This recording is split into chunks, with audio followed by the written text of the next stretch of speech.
Next on Unsolved Mysteries. Late one night, an argument turns into a deadly high-speed chase for a popular Los Angeles DJ.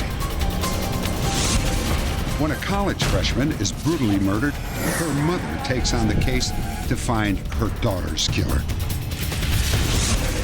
A dedicated father, loving husband, and aspiring engineer is gunned down by an unknown assailant. Oh my God! And meet the sweetheart swindler, a charming but ruthless con man who steals his victims' hearts and then their cash. Cunning, deceit, and lies. Maybe you can figure out who's telling the truth. I'm Dennis Farina, and this is Unsolved Mysteries.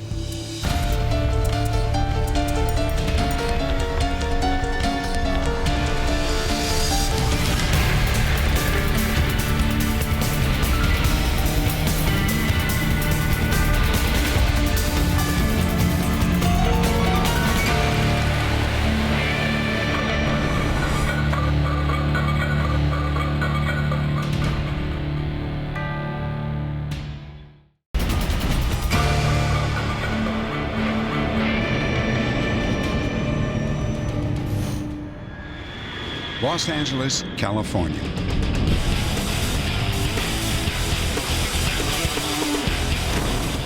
"26-year-old DJ Lee Selwyn was a familiar face at trendy rock and roll nightclubs in Los Angeles. Lee was close friends with many rock stars. He also hung out with motorcycle riders who cruised the LA streets after hours.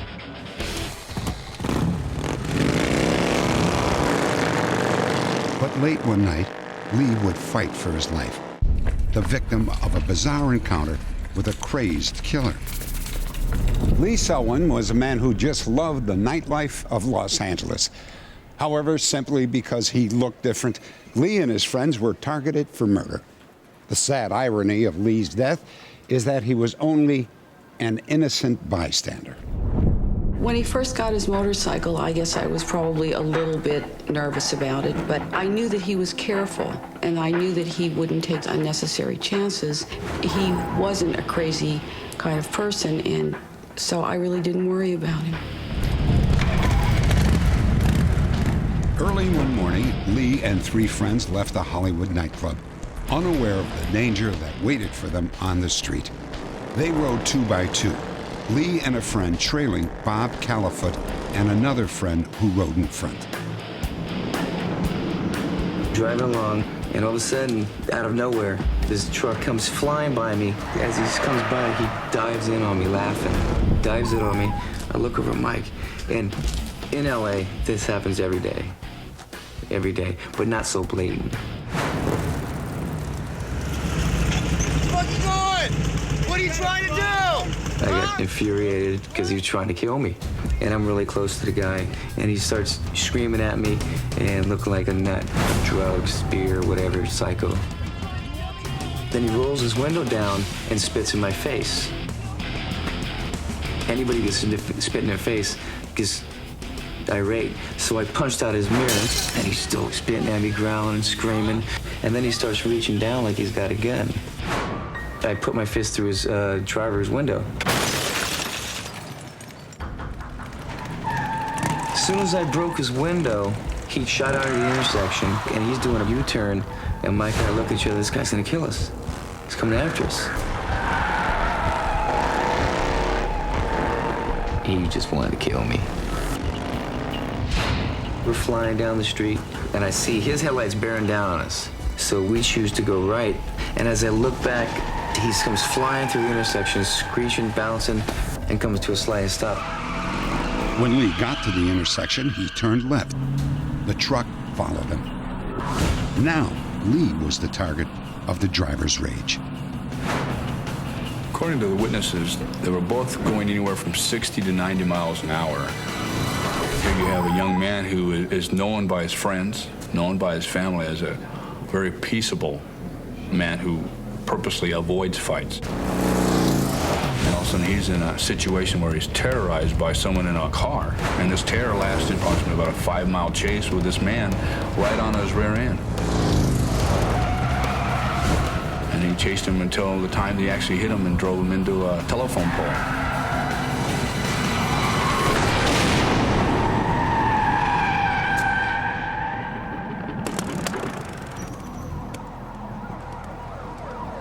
Lee, when he flew through the air, he flew close to 180 feet before he came to a rest. This is a murder. It's a homicide. Someone intentionally took the life of another person. It's a homicide. Lee received a massive skull fracture in the collision, which led to his death. I received a call from Cedars. They said that he was in the intensive care. And I knew, I just knew. But I don't believe it yet. It's real, but it isn't real. He was such a big part of my life. He was my buddy. He wasn't just my son, he was my buddy.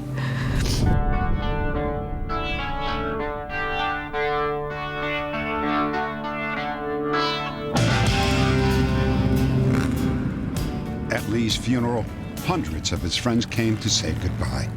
This music video was set to an original song dedicated to Lee's memory by the rock group Little Caesar.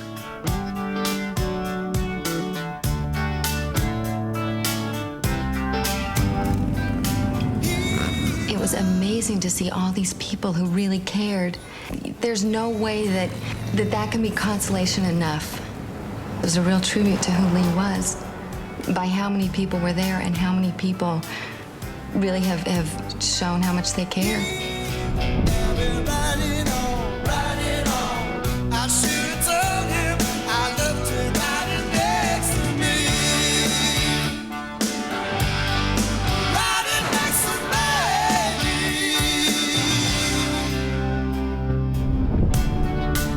Lee's friends organized a rock concert in his honor, with special guest performances by Billy Idol and Julian Lennon.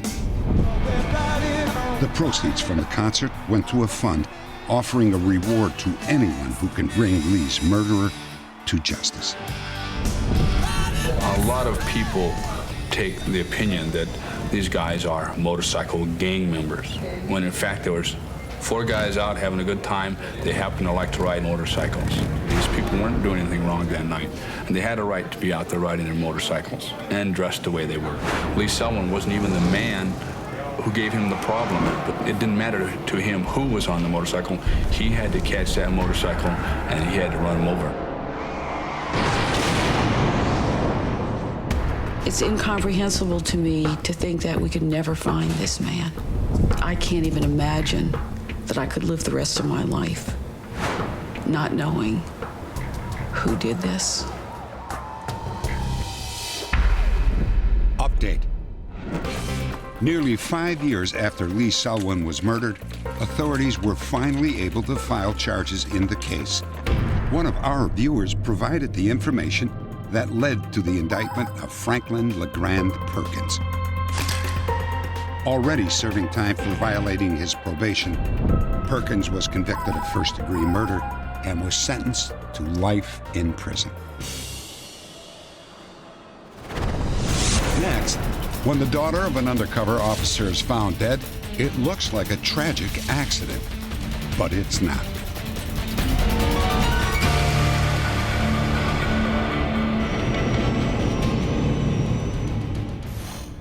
Anchorage, Alaska, just before dawn. 18-year-old Bonnie Craig is on her way to school. 2 days a week, she walks 45 minutes through the early morning darkness to catch a bus to the University of Alaska. Bonnie prides herself on always arriving early for her 7 a.m. class.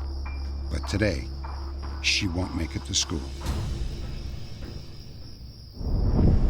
Later in the afternoon, another college student is out shooting photographs on a hiking trail when she makes a sickening discovery. The lifeless body of a young woman is floating in a creek.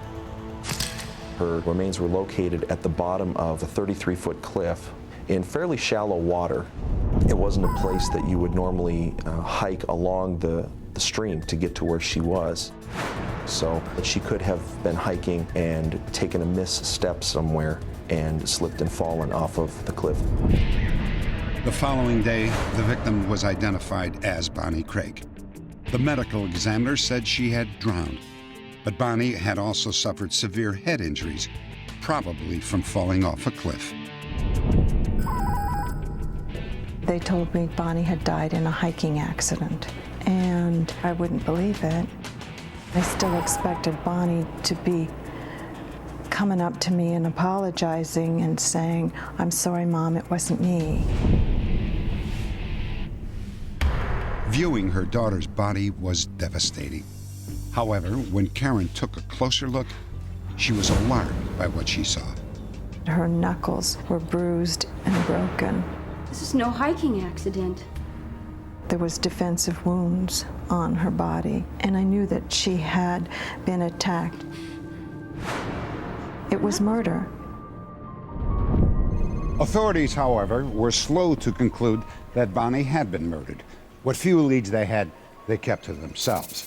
But Bonnie's mother, Karen, would finally get some help from a local television reporter.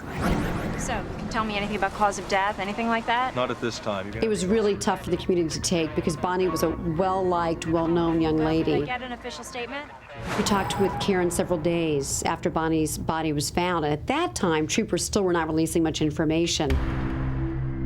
In fact, it wasn't until 6 months later that Karen finally got the results of the sexual assault exam. I had originally asked if she had been raped, and they told me no.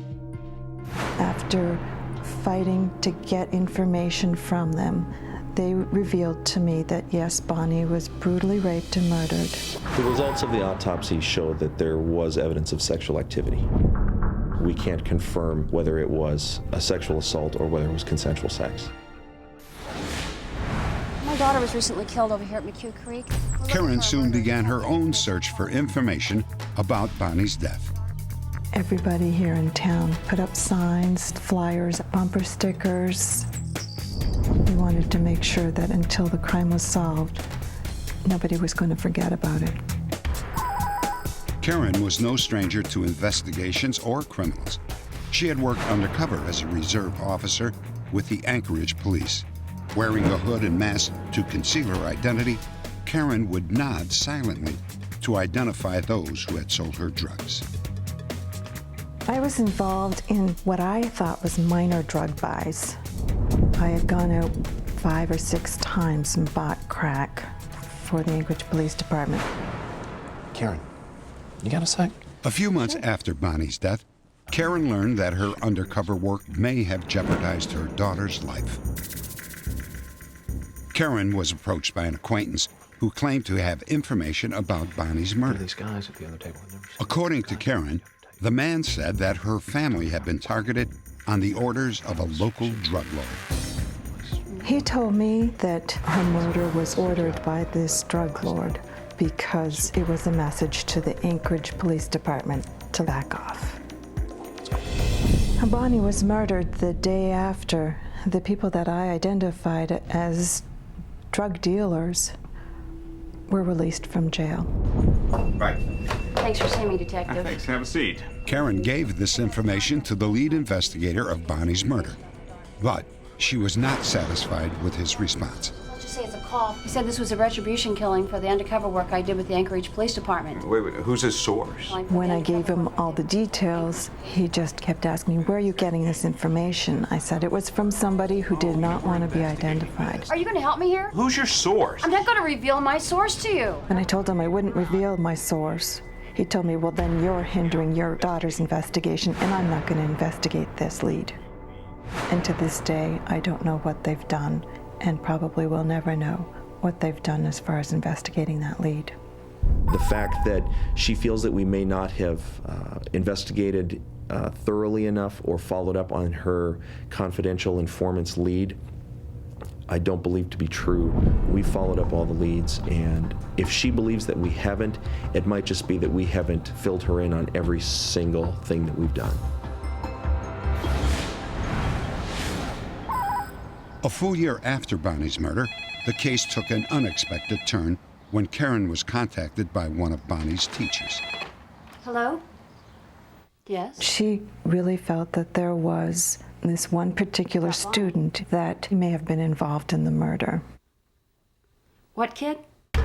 According to Karen, the teacher became suspicious when she read the student's class journal, which made references to the date of Bonnie's murder, September 28th. His journal was incredibly violent, filled with anger, and he specifically said that September 28th was going to be a very tough day, that he was going to be put to a test. The teacher also told Karen that on the morning Bonnie was murdered, the student in question was absent. It was class this morning. I'm sorry, I just overslept. He was wet, like he had just gotten out of a shower, and she said it smelled like he had just poured a whole bottle of cologne on himself. After the murder, his journal became more peaceful. There wasn't the anger, yet he knew that there was a student that had just died, and there was no references to Bonnie's murder. Detectives investigated the student, but quickly ruled him out as a suspect. DNA evidence recovered from Bonnie at the scene did not match DNA evidence collected from the student at the college. I immediately told them that didn't seem right to rule him out because of DNA, because there could have been more than one person. If there was two people, it didn't have to be his DNA. Karen then uncovered more disturbing information. That particular student did have an assault charge against him, and he had been bailed out of jail by a young man who had been involved in another murder. I found it very surprising when I saw the bail slip who bailed this student, this potential suspect, out of jail. The student and several other of his friends were involved in a fatal shooting here several years ago. Playing pool. It doesn't sound like the type of group that a student who was up and up would have been involved with. I do believe that he could have been the murderer. Despite their disagreements, both Karen and investigators do agree on one thing. The key to this mystery might rest with Bonnie's morning routine. A young lady who was a neighbor of hers, who was a paper delivery type person, saw her around 5:20 walking down her street. Another gentleman who had seen Bonnie a couple of days prior in the area of the bus stop saw her again that morning, and that was about the last time that we have a confirmation of anybody definitively seeing Bonnie alive. Was around 6:20 that morning. One neighbor reported seeing an unknown car in front of Bonnie's house early that morning, and someone called the police tip line claiming to have seen Bonnie that same morning talking to two men in a vehicle. Could someone have been lying in wait for Bonnie Craig? Karen intends to do everything that she can to keep the investigation alive. Until the crime is solved, it just keeps going through your head that somebody else's child will end up murdered and raped also. So until this crime is solved, you can't give up. Update. Nearly 13 years after Bonnie Craig's death, police finally made an arrest. A DNA match led them to Kenneth Dion, who was on probation for robbery at the time of the murder. He was later convicted and sentenced to life in prison. No one knows exactly what happened to Bonnie between the time she left home and the time that her body was found later that day. But as a result of Bonnie's case, Alaska lawmakers have passed a bill making DNA samples mandatory for all felons in custody. Coming up, your tips help put a serial rapist behind bars.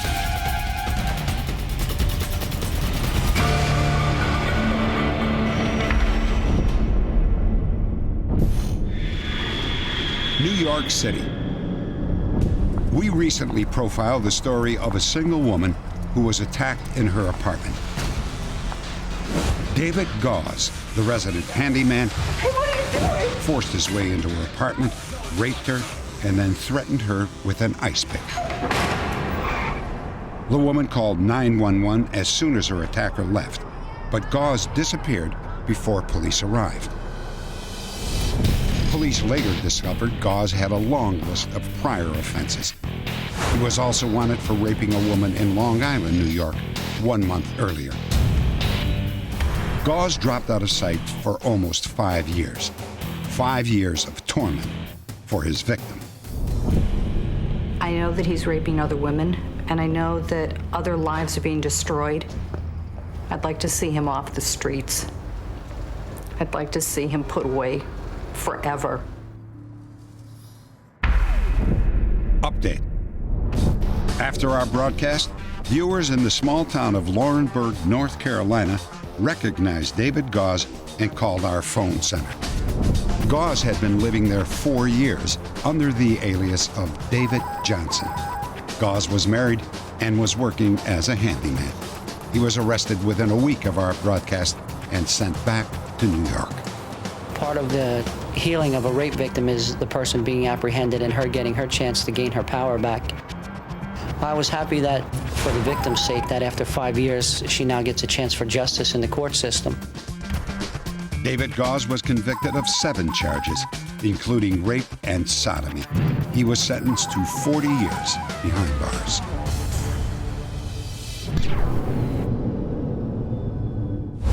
Matt and Denise Flores had it all. A loving marriage, a beautiful little daughter, dreams of a full, happy life. Dreams that would vanish in an instant when Matt was gunned down in cold blood. He was just 26. Fort Stewart, Georgia. When Matt married Denise LePage, their friends called it the wedding of the century. Matt was a second lieutenant in the Army who later served with honor in Operation Desert Storm. Once Matt came home to Fort Stewart in Georgia, he and Denise started a family. A few months after his daughter Danielle was born, Matt began a promising career with a computer company based in California's Silicon Valley. He traveled there for a brief training program. It was our new start in life as a family, us making decisions instead of the military. This was his dream come true. He'd finished with the military, he'd done everything right, and now he had landed the job of his dreams. It was Matt's 9th day of training for his new job. That morning, he arrived at work and parked in a space in the middle of the lot. Nearby, another employee sat listening to a talk show on her car radio. Chris, we're taking a poll this morning. When a gunshot rang out, she moved to investigate. Oh, God! The female witness realized that he'd been shot and then ran to another person for help, and then also ran to a shuttle bus to try and get somebody to call 911 and ask for more help. Approximately 4 or 5 uniformed officers responded immediately, including a field supervisor. Paramedics and fire also responded immediately, but they were not able to revive him, and he was pronounced dead at the scene. Matt had been shot once in the back of the head at point-blank range. He probably never even saw his killer, and incredibly, no one else did either, even though there were more than 20 people in the parking lot at the time. They said that he was assassinated, basically. I couldn't believe what I was hearing. I kept thinking, this is not happening. This is not happening. He was never involved in anything in terms of drugs, gambling, fooling around, any of the things that you would think would lead to being murdered. Nothing. We couldn't find anybody that didn't like Matt. Everybody we met, he was somebody you'd be proud to have as a son or a brother. This does not make sense. There were several security cameras covering the parking lot, but the killing took place just out of their view in a blind spot. One of the cameras did, however, give the police their best lead. What you're about to see is a precise recreation of what the tape reveals. About 20 minutes before the shooting, there was a 2-door sport model Ford Explorer that came into the parking lot and parked in one of the parking stalls facing directly into the camera lens. A few seconds later, a two-door white Ford Probe came in the same lane that Matt would take later. The Explorer backed up, followed the white Probe. The Ford Probe could look something like Matt's rental, which was a white Chevy Corsica. About 4 minutes before the shooting, we see that same Explorer exiting the parking lot. And then, about 3 minutes before the shooting, we see the vehicle come back into the parking lot and go in the direction of where the shooting occurred. At 8:12 a.m., 2 minutes before the shooting, 2 cars enter the lot. One is driven by the female eyewitness, the other by Matt Flores. At 8:14, the murder takes place just out of camera range. 20 seconds later, the Ford Explorer is seen leaving the parking lot for the last time. If somebody were to watch the videotape and see the activities of the vehicle that morning, and to see it leave right after Matt was shot, they certainly could say that the vehicle was stalking Matt that morning. The Explorer initially followed a car that looked just like Matt's. Sergeant Teal believes that the murder may have been a case of mistaken identity. Perhaps somebody went to that parking lot that morning to do harm to somebody else, and they got the wrong person. Look at the flowers. Whoever did this to him, I want them to know what they've taken. Hi, Grandpa. 1 minute, your life was great. We had everything. And the next minute, it was shattered. I don't think she remembers them anymore. She was too little. I plan on showing her all the videos that we have so she knows what kind of a daddy that she had. But at the same time, she won't know what it feels like for daddy to hug her. Hi. Are you awake? I lost everything that day. This case is still open, and authorities hope that someone will come forward with a new lead. So far, the best clue is still the Ford Explorer videotaped in the parking lot. The vehicle is a 2-door sport model manufactured between 1991 and 1994. It has a distinctive black trim on its lower panels. If you have any information about the death of Matt Flores, please log on to our website at unsolved.com. Next, a mysterious cancer outbreak targets children in a small Nevada town.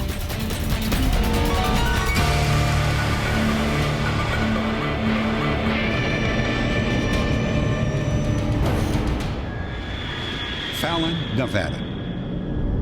Population 8,000. For many who live here, it seemed like the perfect place to raise a family. But there was something terrible happening to some of the children in this small town.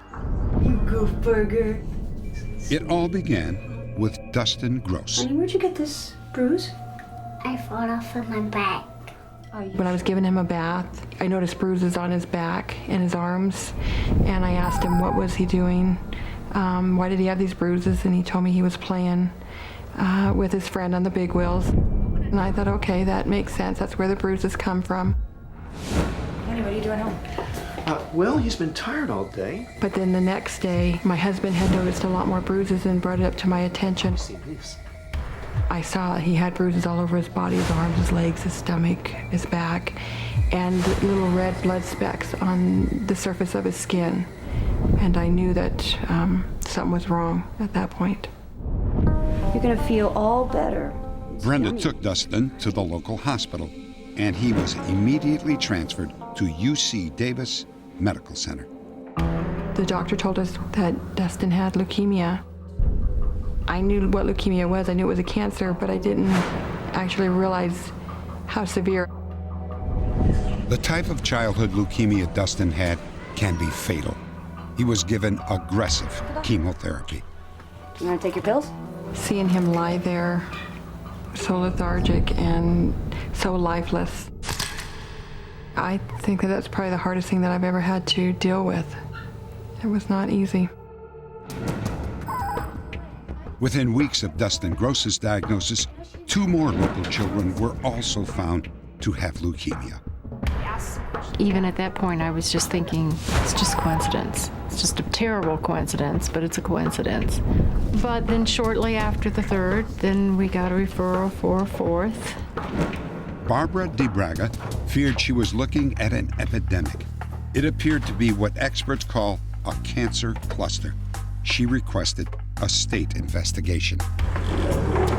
As the state launched an inquiry, the disease struck victims number 5 and 6.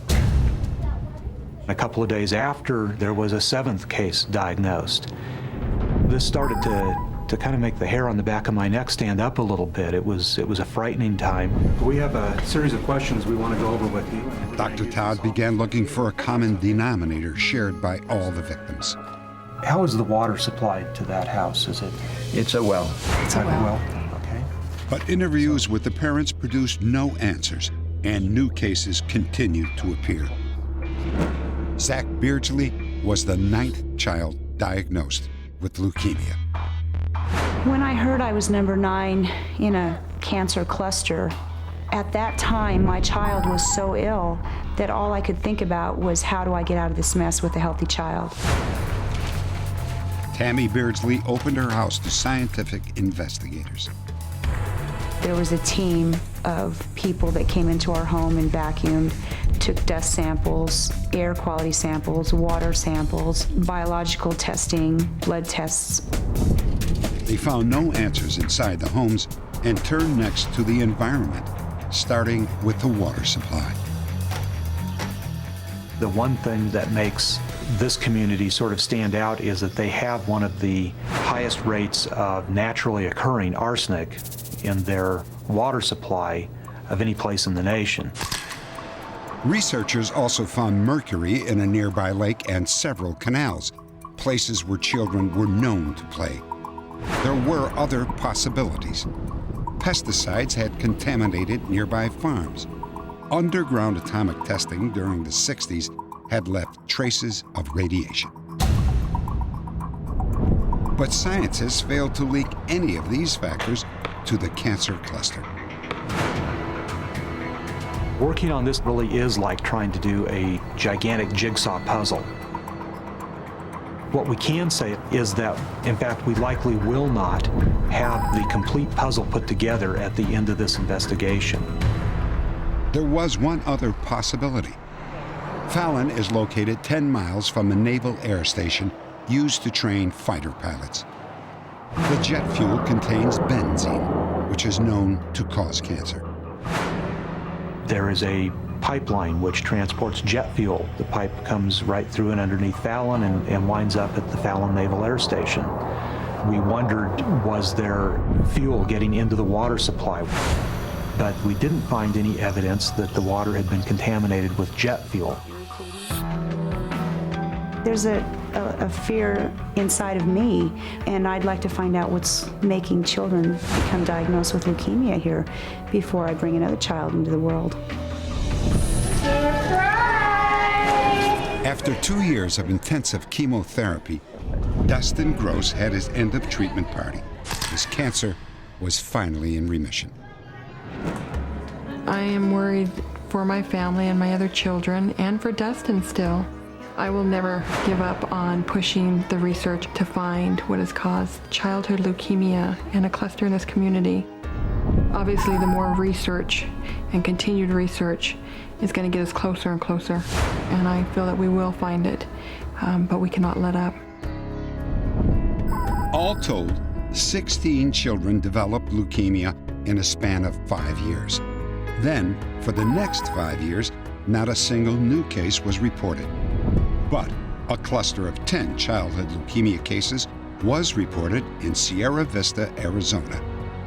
Experts believe that ground deposits of cobalt and tungsten may have caused the outbreak in Fallon. They've asked for our help in locating other towns with these same conditions. If you know of one, please log on to our website at unsolved.com. Next, a cunning Casanova uses different aliases to con lonely women out of their life savings.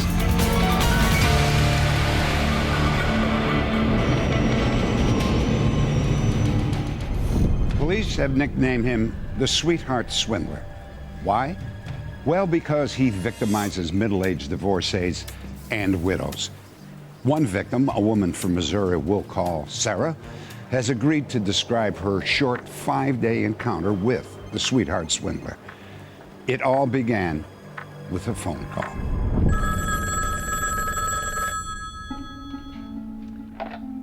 Hello? Oh, hi. This is Jerry Gamble calling. You remember me? No. We met last year in a restaurant. You were two friends. This gentleman called me, and he said that he had met me and that he was calling to see if I would go out and have dinner with him. I was divorced at this time, and I wasn't in the habit of dating. So it sounded kind of pleasant, and this is one reason why I agreed to go have brunch the next morning. I've been divorced for a long time, and I've raised my children myself, so I work very hard. Sarah didn't remember where she had met Jerry before. She simply enjoyed the conversation, and soon he had completely won her over. I didn't think you were interested at all. I'm glad we were finally able to get together. Well, I didn't know anything about you or who you were. I enjoyed the brunch, and we decided to kind of spend the day together.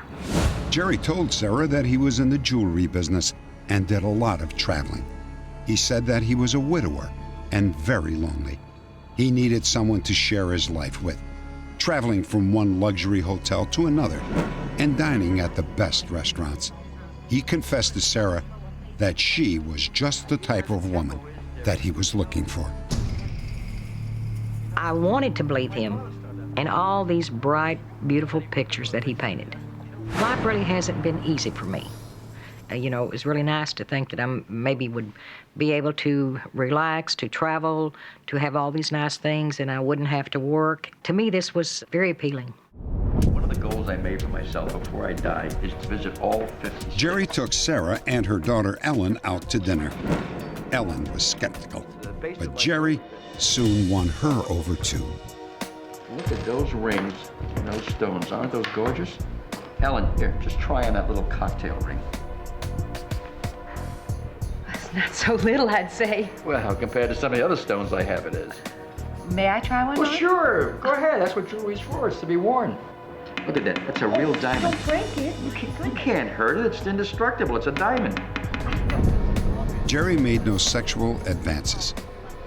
But the day after he and Sarah met, he was already making their marriage plans. He asked her to go with him on a road trip, which would be followed up by their wedding. I need to ask a favor of you. I've got some checks coming from the East Coast. They should be arriving. Jerry told Sarah that he would soon be receiving several checks and that one would be made out to her so that she could pay her bills before they left. Sarah had no way of knowing that Jerry had stolen the checks from one of his former girlfriends and then made it out to Sarah himself. Late the next afternoon, Jerry rushed Sarah to the bank, telling her the check had just arrived. At the last minute, he asked her to take out some cash for him. Yes, I'd like to deposit this, and I'd like to withdraw $3,000. Ma'am, this is an out-of-state check. Yes. I'm going to have to get my supervisor's approval. Coming in at that time, East Coast banks are closed. I looked at the check, saw that it was made to Sarah. She was a good customer, and she was insistent the check was good, so I went ahead and okayed the check for her. You have a good day. Thank you. We were going to Nashville, and he was going to get my engagement ring there, and then we were going to go on further east, and when we met up with his daughter and son, then we were going to get married. That same afternoon, just 4 days after they had met, Jerry and Sarah were on the road to Tennessee in Sarah's car. Jerry had invited Sarah's daughter Ellen to go with them. Mama, we're 5 minutes early. Don't worry about it. In Memphis, Jerry said that he had a business meeting and asked Sarah and Ellen to meet him in the hotel lobby afterwards. He never showed up. Yeah, right over We waited around the hotel, and after a couple hours, I realized that we had been taken. I was angry. Truly, I was angry. I really didn't know what to do. Back in Missouri, Sarah found out that the check Jerry had given her was no good. She had been conned out of $3,000. After she went to the local police to file a report, they discovered that Jerry had been using the same scam all over the country. Since I started my case, I believe he's a suspect in at least 22 other cases in as many as 15 different states. Unfortunately, probably only a third of the cases get reported due to the victims being embarrassed. We think he locates victims primarily through newspaper articles or advertisements. We've known that on occasion he has accessed Lonely Hearts Clubs or mailers. You have to understand that that is all he does. And he's very, very good at it. That's how he makes his living. And one shouldn't particularly be embarrassed by being pulled in by this type of scam. And I meet a lot of women in my line of work, but I never know whether they're interested in me or they're just after my jewelry. Well, I'm an attorney, and I'd like to see him stopped. I'd like to see him pay for it. I mean, I know how I feel from all this. It's a very devastating feeling. Update. The Sweetheart Swindler has been captured. Police in Kenosha, Wisconsin arrested a man calling himself Robert Cook after he romanced a woman and then conned her out of $10,000. At the time of Cook's arrest, police recovered a dozen fake IDs, all issued in different names from different states. The Sweetheart Swindler was positively identified as Alfred Barraquet, a Canadian national. He was convicted of bank fraud, bank larceny, and interstate transportation of stolen securities. He served his time and has been released.